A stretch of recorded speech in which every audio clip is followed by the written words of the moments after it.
Hello dear student, आज के इस वीडियो लेक्चर में हम पढ़ेंगे kinematic equation by graphical method. इससे पहले मैंने आपको पढ़ाया था by algebraic method and by calculus method. इस वीडियो में हम ग्राफ से related displacement time graph, velocity time graph और एक्सेलरेशन टाइम ग्राफ की प्रॉपर्टीज को पढ़ेंगे। अगर आप इस चैनल पर नए हो तो आपको इस वीडियो के डिस्क्रिप्शन में एक एप्लीकेशन मिलेगा, उसे आपको डाउनलोड करना है। ठीक है स्टूडेंट, अगर आप उसे डाउनलोड करते हो तो आपको जितने भी क्लासेस मैंने 25-26 क्लासेस लिए है उसका proper notes, daily practice paper, जो भी उससे रिलेटेड क्वेश्चंस है, प्रैक्टिस पेपर, प्रैक्टिस सेट और साथ साथ प्रॉपर प्लेलिस्ट आपको अवेलेबल हो जाएगा और फ्यूचर में भी जो भी क्लासेस अपलोड होगी उसकी आपको नोटिफिकेशन मिलते रहेगी। तो हमारा पहला टॉपिक है वो है kinematic equation by graphical method. ठीक है student, kinematic equation by graphical method. तो काइनेमेटिक इक्वेशन आप जानते हो v is equal to u plus a t होता है। ठीक है, तो यहां पर ग्राफिकल मेथड से अगर हमें करना है तो हमें सबसे पहले ग्राफ ड्रॉ करना पड़ेगा। किसके बीच का ग्राफ? वेलोसिटी और टाइम का। इस ग्राफ की प्रॉपर्टी है कि जब टाइम जीरो है तो बॉडी के पास कुछ इनिशियल वेलोसिटी है, दैट इज यहां से यहां तक कुछ वेलोसिटी है और उस वेलोसिटी को इनिशियल वेलोसिटी कहते हैं। जैसे जैसे टाइम बढ़ रही है, देखो जैसे जैसे टाइम इंक्रीज करते जा रही है वैसे वैसे आप देखो वेलोसिटी भी बढ़ते जा रही है और टी टाइम के बाद बॉडी की वेलोसिटी यू से चेंज होकर के वी हो गई और बॉडी देखो ये आपको दिख रहा है। तो आखिर ये मोशन कैसा था? स्ट्रेट लाइन मोशन है। ये एक व्हीकल है जिसकी इनिशियल वेलोसिटी यू है और टी टाइम के बाद देखो टी टाइम के बाद बॉडी की वेलोसिटी वी हो गई। ठीक, जब ऐसा वेलोसिटी चेंज हुआ है तो बॉडी व्हीकल आगे चल रही थी तो इसकी कुछ डिस्प्लेसमेंट हुई हुई होगी और अगर डिस्प्लेसमेंट हुआ है, वेलोसिटी में चेंज हुई है तो साथ साथ बॉडी का एक्सेलरेशन भी हो गया। तो एक्सेलरेशन आखिर होता क्या है? एक्सेलरेशन होता है वेलोसिटी टाइम ग्राफ का स्लोप। और स्लोप क्या होता है? y coordinate upon x coordinate. तो y कोऑर्डिनेट में कौन था? वेलोसिटी। x कोऑर्डिनेट में टाइम है, तो वेलोसिटी टाइम ग्राफ का स्लोप हमको एक्सेलरेशन देता है। तो हम वही बाय डेफिनेशन लिखेंगे स्लोप। ठीक है स्टूडेंट, बाय डेफिनेशन हम लिखेंगे स्लोप। तो स्लोप का जगह हम क्या लिखेंगे? a, slope of vt curve. ठीक है स्टूडेंट, अब देखो ध्यान से, यहां पर a लिखा गया। आप स्लोप कैसे निकालते बताओ? ये थीटा को ही इसका टेंजेंट थीटा कर देंगे तो ये स्लोप बताएगा। और टेन थीटा क्या होता है? परपेंडिकुलर। तो थीटा के अपोजिट क्या होता है? परपेंडिकुलर। तो यहां से यहां तक आपकी परपेंडिकुलर है और यहां से यहां तक आपकी बेस है। ठीक है, तो theta is equal to perpendicular by base. तो परपेंडिकुलर क्या था? यहां से यहां देख लो आप। ठीक है, तो बीडी कैसे निकालोगे? यहां से यहां तक की लेंथ है u और यहां से यहां तक की पूरी लेंथ है v। तो v माइनस यू कर दोगे तो ये लेंथ निकल जाएगा परपेंडिकुलर वाला। ठीक है स्टूडेंट, तो आपने परपेंडिकुलर की जगह में v माइनस यू लिखा और टाइम सॉरी बेस की जगह में क्या लिखोगे? एडी की जगह में। तो यहां से यहां t है, जीरो से t means t minus zero करोगे तो t आएगा। क्रॉस मल्टीप्लाई कर दो, फर्स्ट इक्वेशन डिराइव हो गया। नोट कर सकते हो वीडियो को पॉज करके।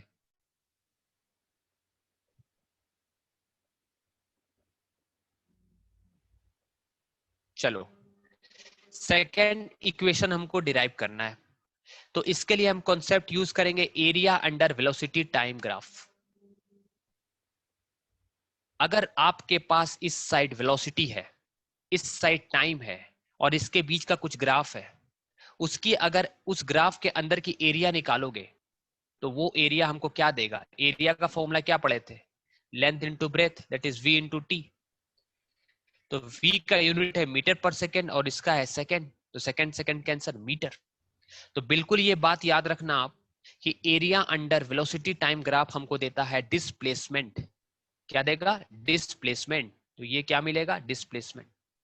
अब एक चीज बताओ, आप यहां पर देख सकते हो ये जो एरिया बना है, ये जो ग्राफ है, ठीक, ये जो ग्राफ है, आप इस ग्राफ के अंदर का एरिया का नेचर कैसा है?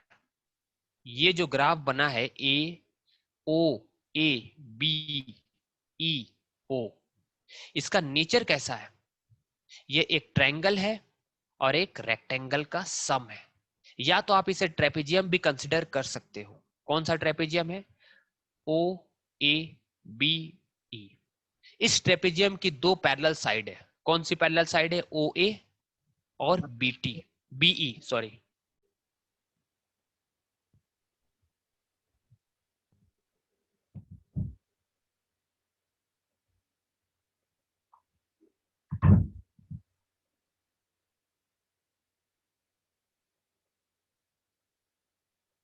ठीक है स्टूडेंट, तो इसकी दो साइड है, आप देख सकते हो, ए और बी। और ये क्या शेप बना रहा है? ट्रेपेजियम। ट्रेपेजियम क्या है? ए बी ई ओ। ठीक है स्टूडेंट, तो यहां पर मैंने वही लिखा है। अगर आपको सेकेंड इक्वेशन डिराइव करना है तो आपको कंसेप्ट यूज करना पड़ेगा एरिया का। और area under velocity time graph क्या देता है? एस। और एस को कहते हैं डिस्प्लेसमेंट। तो यहां मैंने क्या लिखा? Area of trapezium O A B E. क्या है ओ ए बी? देख लो, ए B E, O A B ई, ये है एक ट्रेपेजियम है, आपको दिखाई दे दिया। और ट्रेपेजियम की एरिया निकालने का फॉर्मूला क्या होता था? या तो आप इसको अलग अलग करके भी कर सकते हो, रेक्टेंगल प्लस ट्रायंगल। जैसे रेक्टेंगल कौन सा है? ओ ए डी ई, और ट्रायंगल है ए डी बी।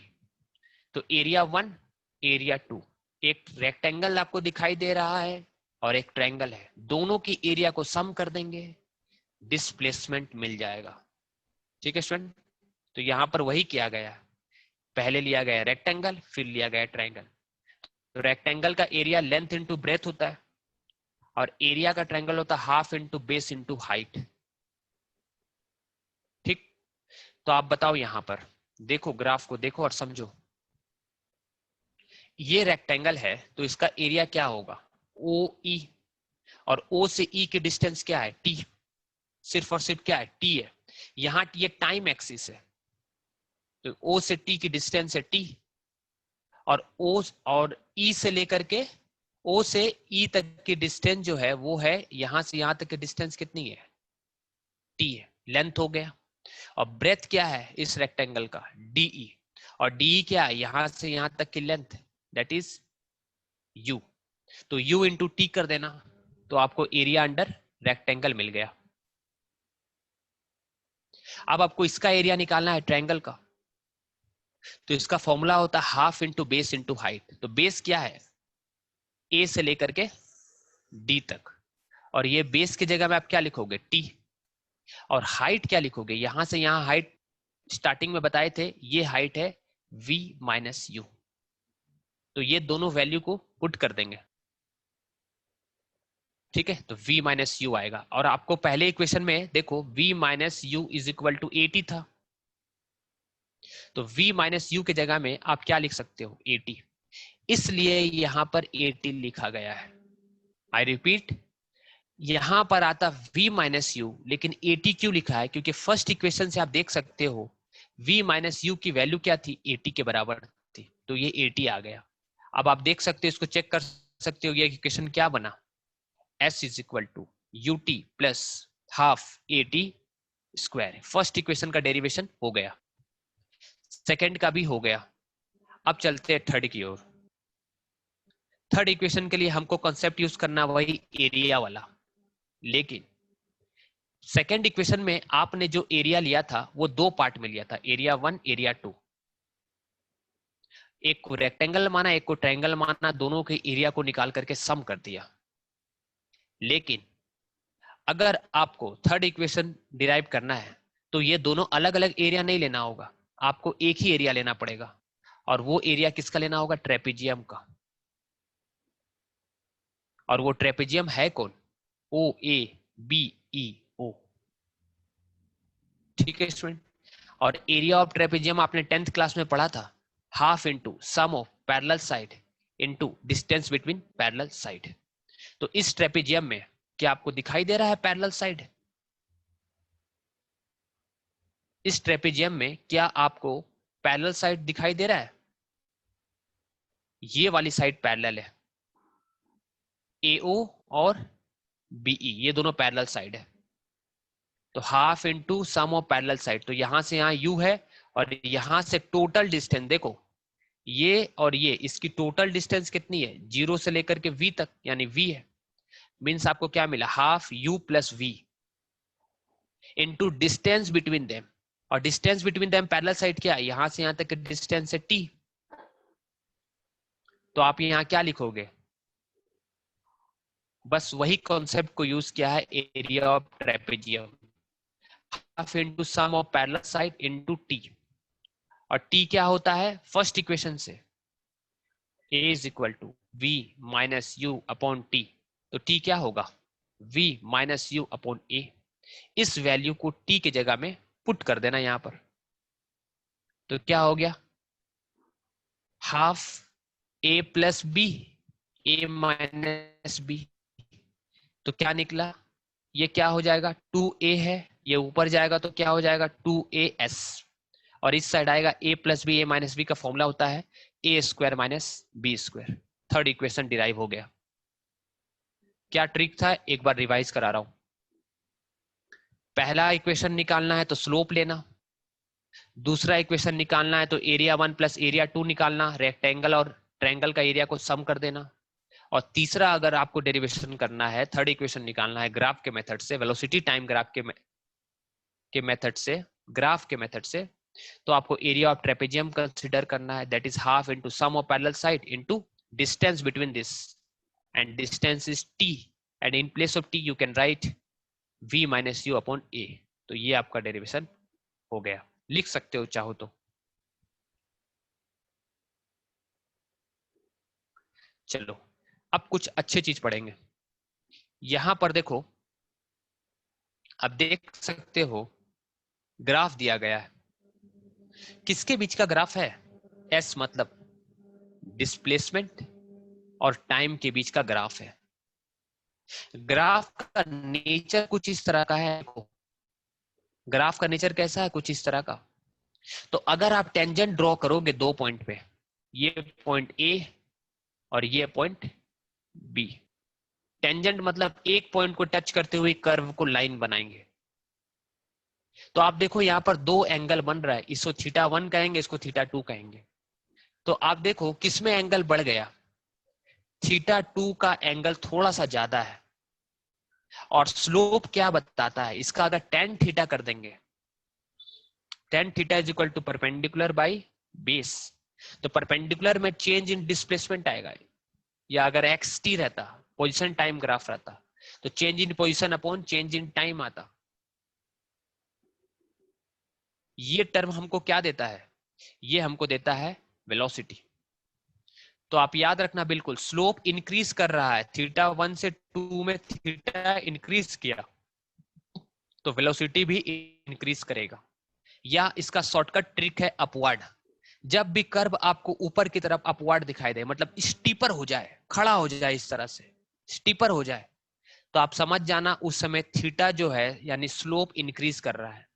और अगर इसके बीच ये स्लोप जो है, अगर ये ग्राफ S और T के बीच का है, तो इसका स्लोप हमको क्या देता है?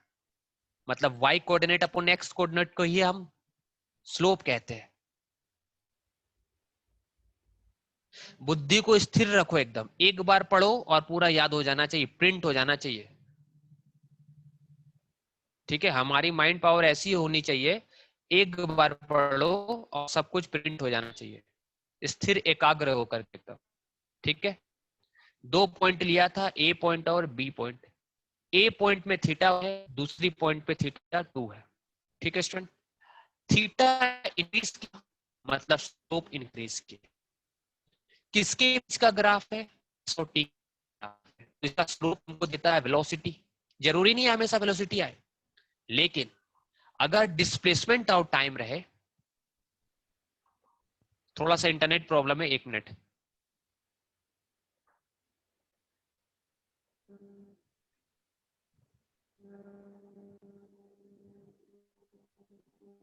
हाँ, मैंने आपको क्या बताया कि अगर s और t के बीच का ग्राफ है तो वो वेलोसिटी ही देगा। अगर v और t के बीच का ग्राफ रहता तो एक्सेलरेशन देता। लेकिन मैं आपको अभी डिस्प्लेसमेंट टाइम ग्राफ की प्रॉपर्टी बता रहा हूं। तो आप अपवर्ड में हमेशा याद रखना, जब अपवर्ड होगा मतलब वेलोसिटी इंक्रीज कर रही है। और ये किसका ग्राफ है? एक्सेलरेटेड मोशन का। क्यों है एक्सेलरेटेड मोशन का ग्राफ? क्योंकि वेलोसिटी इंक्रीज कर रही है। जब भी वेलोसिटी इंक्रीज करे, वेलोसिटी इंक्रीज कर रही है, दिख रहा है आपको, थीटा इंक्रीज कर रही है मतलब वेलोसिटी इंक्रीज कर रही है। और वेलोसिटी बढ़ रही है मतलब एक्सेलरेशन क्या होता है? v minus you upon T. Velocity का चेंज बढ़ेगा मतलब फाइनल वेलोसिटी बढ़ रही है, तो एक्सेलरेशन भी क्या होगा? बढ़ेगा। ठीक है स्टूडेंट, नोट कर सकते हो आप चाहो तो, ये ग्राफ का नेचर आपको समझ में आ होगा। ठीक है, वो सारे इंपॉर्टेंट पॉइंट है, और ध्यान से सुन लेना, एक बार सुनोगे याद हो जाएगा। चलो नेक्स्ट ग्राफ है, ये भी एसटी ग्राफ है, डिस्प्लेसमेंट टाइम ग्राफ, लेकिन यहां पर क्या है? डाउनवर्ड है। जब अपवर्ड रहेगा तो वेलोसिटी इंक्रीज, जब डाउनवर्ड रहेगा तो वेलोसिटी डिक्रीज। देखो डाउनवर्ड हो गया, अब देख सकते हो यहां पर स्लोप बनाएंगे तो ज्यादा एंगल बना रहा था, ये एंगल ज्यादा है, ये एंगल कम है, थीटा डिक्रीज कर गया, वेलोसिटी डिक्रीज कर गया। और जब वेलोसिटी डिक्रीज कर गया तो एक्सेलरेशन नेगेटिव हो गया। और जब एक्सेलरेशन नेगेटिव हो जाता है तो उसको हम डिसलरेटेड मोशन कहते हैं, यानी ये रिटार्डेशन है।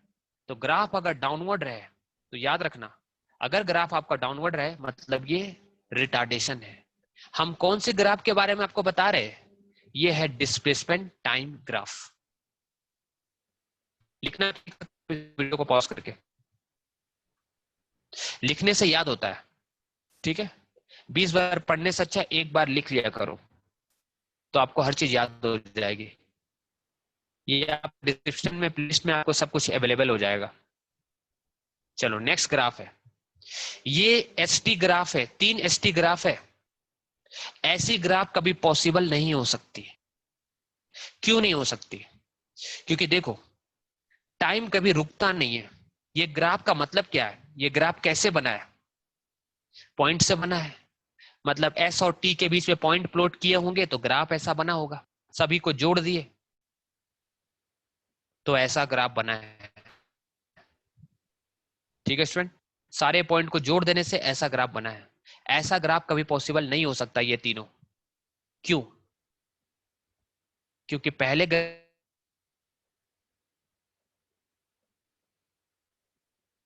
टाइम क्या है स्टूडेंट? कांस्टेंट है। टाइम नहीं बढ़ रहा है, टाइम मान लो T1 है। ऐसा कभी हो सकता है कि टाइम रेस्ट में आ जाए? मतलब बॉडी बढ़ता जा रहा है, समय को रोक दिया उसने और खुद आगे बढ़ता जा रहा है, ऐसा कभी पॉसिबल है? नहीं, ऐसा पॉसिबल नहीं हो सकता। ठीक है, इसलिए ऐसा ग्राफ कभी पॉसिबल नहीं हो सकता। इसका मतलब टाइम फिक्स हो गया ना, टाइम एक्सिस में टाइम मान लो 2 सेकेंड है और पोजीशन बढ़ता जा रहा है 1 2 3, तभी तो ये ग्राफ मिला है। सारे पॉइंट को जोड़ा तो आपको ये ग्राफ मिला है, तो ऐसा पॉसिबल नहीं है। दूसरा ग्राफ है एसटी ग्राफ, ऐसा भी पॉसिबल नहीं है। ये जो है एस, याद रखना डिस्टेंस नहीं है, डिस्प्लेसमेंट है। ठीक है, अब देखो ये ग्राफ का मतलब क्या है? जब टाइम कम है, ठीक है, तो मैक्सिमम डिस्प्लेसमेंट, टाइम बढ़ता जा रहा है, टाइम बढ़ा डिस्प्लेसमेंट कम हो गया, और टाइम बढ़ा डिस्प्लेसमेंट कम हो गया, और टाइम बढ़ा डिस्प्लेसमेंट कम हो गया। डिस्प्लेसमेंट अगर रहे तो पॉसिबल है, लेकिन डिस्टेंस अगर रहे तो पॉसिबल नहीं है। क्योंकि टाइम के साथ, लिख लो, टाइम के साथ डिस्टेंस हमेशा इंक्रीज करता है, लेकिन डिस्प्लेसमेंट प्लस माइनस दोनों हो सकता है। तो ये ग्राफ किसके लिए पॉसिबल है? डिस्टेंस टाइम ग्राफ ऐसा पॉसिबल नहीं है, लेकिन डिस्प्लेसमेंट टाइम ग्राफ ऐसा पॉसिबल है। डिस्टेंस के लिए क्रॉस कर देना, क्योंकि टाइम देखो टाइम बढ़ता जा रहा ना, और पहले इस टाइम पे डिस्प्लेसमेंट यहां है, इस टाइम पे डिस्प्लेसमेंट यहां आ गई, ये वाला देखो है ना, इसको प्रोजेक्ट करेंगे तो इधर आएगा। इस टाइम पर यहां पर प्रोजेक्ट करो ऐसे, यहां पर प्रोजेक्ट करो ऐसे, तो ये मिला। तो टाइम इंक्रीज करते जा रही है और डिस्प्लेसमेंट डिक्रीज करता जा रहा है, ऐसा पॉसिबल है। लेकिन डिस्टेंस अगर रहता तो कभी ऐसा पॉसिबल नहीं होता, क्योंकि डिस्टेंस हमेशा टाइम के साथ इंक्रीज करती है, इसको नोट कर लो। डिस्टेंस हमेशा टाइम के साथ इंक्रीज करती है। तीसरी ग्राफ ये भी पॉसिबल नहीं है, देखो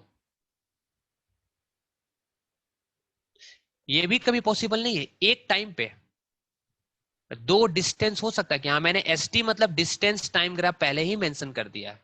एस मतलब क्या है, डिस्टेंस है। इस केस में डिस्प्लेसमेंट भी हो सकता है, लेकिन इस केस में डिस्टेंस ही होगा। एस क्या है, रेड से लिख रहा हूं डिस्टेंस, डिस्प्लेसमेंट नहीं है। डिस्प्लेसमेंट तो अगर रहता तो पॉसिबल होता ग्राफ, इसलिए यहां डिस्टेंस है। क्या एक पॉइंट में इंसान दो जगह हो सकता है, हो ही नहीं सकता। तुम अकेले हो, तुम अपना दो रूप थोड़ी बना सकते हो। तो ये ग्राफ का मतलब है कि एक पॉइंट पे दो ग्राफ नहीं हो सकता है। ठीक है स्टूडेंट, एक पॉइंट पे दो ग्राफ नहीं हो सकता है, तो ये भी पॉसिबल नहीं है। नेक्स्ट चलते हैं। नेक्स्ट ग्राफ है displacement time graph. Distance time graph हो गया। अगर कोई ऑब्जेक्ट स्टेशनरी है, टाइम बढ़ता जाएगा। घर से गए स्कूल, स्कूल में जाकर के बैठ गए, तो घर से कुछ दूर गए फिर बैठ गए, टाइम बढ़ता जा रहा है, लेकिन तुम वहीं के वहीं हो। तो तुम कैसे हो, स्टेशनरी हो। यहां पर देखो, टाइम के साथ इक्वल रेट में, इक्वल टाइम इंटरवल में, इक्वल टाइम इंटरवल में इक्वल डिस्प्लेसमेंट का चेंज आएगा। तो ये ग्राफ हो गया कांस्टेंट वेलोसिटी का। ठीक है, ये ग्राफ किसका हो गया, कांस्टेंट वेलोसिटी का। क्योंकि कांस्टेंट वेलोसिटी का ही दूसरा नाम क्या है, यूनिफॉर्म वेलोसिटी या uniform motion. When an object cover equal distance in equal interval of time, मतलब क्या है, ये इंटरवल में जो डिस्टेंस ट्रेवल हुआ मान लो इतना, तो ये इंटरवल में वही उतना ही डिस्टेंस ट्रेवल होगा। ये मत समझना कि यहाँ 1 है, यहाँ 2 है, यहाँ 3 है, तो यहाँ भी 1 होना चाहिए, यहाँ भी 2 होना चाहिए, यहाँ 3। ये मतलब नहीं होता है। इसका मतलब ये होता है कि इस इंटरवल में मान लो 10 था, तो इस इंटरवल में 1 आया। इस इंटरवल में अगर 20 था तो इस इंटरवल में 2 आया। इस इंटरवल में अगर 30 था तो इसमें 3 आया। तो आप इंटरवल का डिफरेंस देखो, इसमें डिफरेंस अगर कर रहे हैं तो 1 आ रहा है, इसमें डिफरेंस कर रहे हैं तो 10 आ रहा है। तो 10 के डिफरेंस में 1 बन रहा है। तो ऐसे फिर यहां देखो 20 से 30 में, 20 से 30 तक में देखो आप 2 से 3 आ रहा है। तो यहां भी डिफरेंस 1 आ रहा है और यहां भी डिफरेंस 10 आ रहा है। मतलब 10 के डिफरेंस में अगर 1 आए, इस केस में हम क्या कहेंगे, यहां पर यूनिफॉर्म वेलोसिटी या कांस्टेंट वेलोसिटी। तो ये डिस्प्लेसमेंट टाइम ग्राफ का नेचर समझ में आ गया। इस ग्राफ में बताया जा रहा है कि स्लोप चेंज हो रहा है, अपवर्ड है कि डाउनवर्ड है, दिख रहा है अपवर्ड, मतलब वेलोसिटी क्या होगी, इंक्रीज करेगी। आप देखो इस पॉइंट में अगर आपको स्लोप बनाना है तो आप कैसे बनाओगे, टेंजेंट। इस पॉइंट पे स्लोप बनाना तो आप क्या बनाओगे, टेंजेंट। इस पॉइंट में स्लोप बनाना तो क्या बनाओगे, टेंजेंट।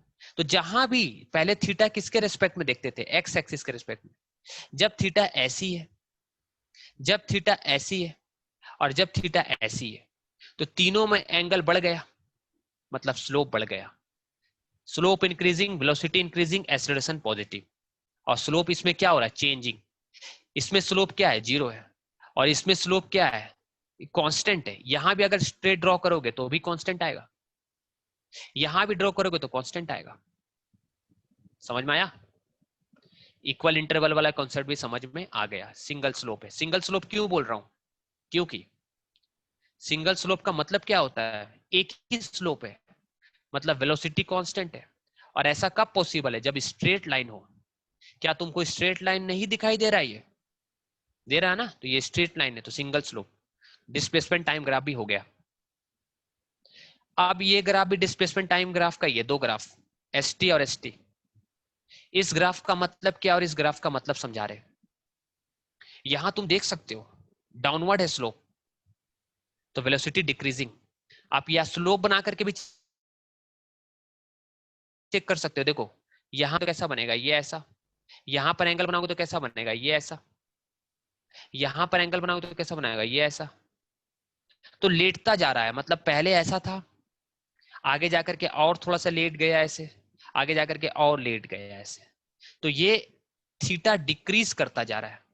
और जब भी थीटा डिक्रीज करे, जब भी थीटा डिक्रीज करे स्टूडेंट याद रखना, जब भी थीटा डिक्रीज करे, ठीक है, तो आप क्या जानना कि वेलोसिटी डिक्रीज कर रहा है, क्योंकि ये स्लोप किसके बीच का ग्राफ बता रहा है, एस और टी के बीच का ग्राफ है। ठीक है, तो पैराबोला, ये एक शेप है पैराबोला का, ये शेप किसका है, पैराबोला का। और ये पैराबोला जो है, ठीक है, ये जो पैराबोला बना है ये डाउनवर्ड है, इसलिए यहां पर डिक्रीजिंग वेलोसिटी है। ये ग्राफ का मतलब क्या है, ये वाली ग्राफ लास्ट ग्राफ है, इसके बाद क्लास को कंक्लूड करेंगे। ठीक है स्टूडेंट, ये ग्राफ है डिस्प्लेसमेंट और टाइम के बीच में। क्या तुम्हें ये ग्राफ कैसे मिला होगा? देखो स्ट्रेट लाइन है मतलब सिंगल स्लोप है, यहां भी आप अगर एंगल निकालोगे तो सिंगल, यहां भी निकालोगे तो एक कांस्टेंट एंगल आएगा, यहां भी निकालोगे तो कांस्टेंट एंगल आएगा। तो straight line mean single slope, और सिंगल स्लोप का मतलब होता है, याद रखना, कांस्टेंट वेलोसिटी या यूनिफॉर्म वेलोसिटी, अगर ये डिस्प्लेसमेंट टाइम ग्राफ है तो।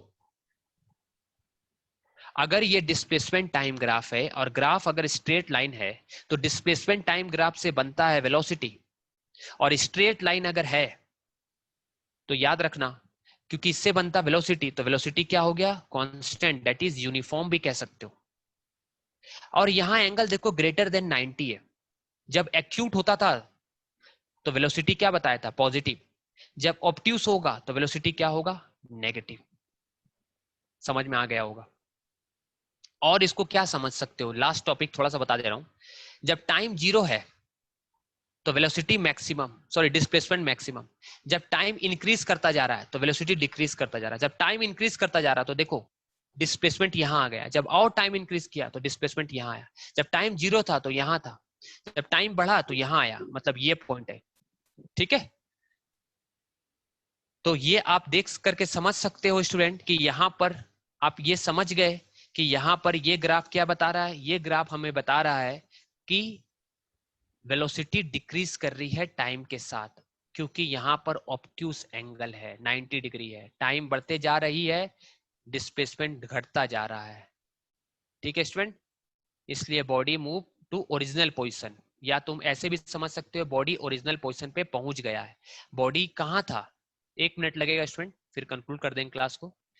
ये टाइम जीरो है, ठीक है, ये टाइम जीरो है, टाइम बढ़ते बढ़ते टी हो गया, इस टाइम को मैं टी मान रहा हूं, ये टाइम एक्सिस है, तो टाइम एक्सिस में बॉडी यहां पहुंच गया और इस पॉइंट में डिस्प्लेसमेंट क्या हो गया, जीरो, मींस ओरिजिनल पोजीशन।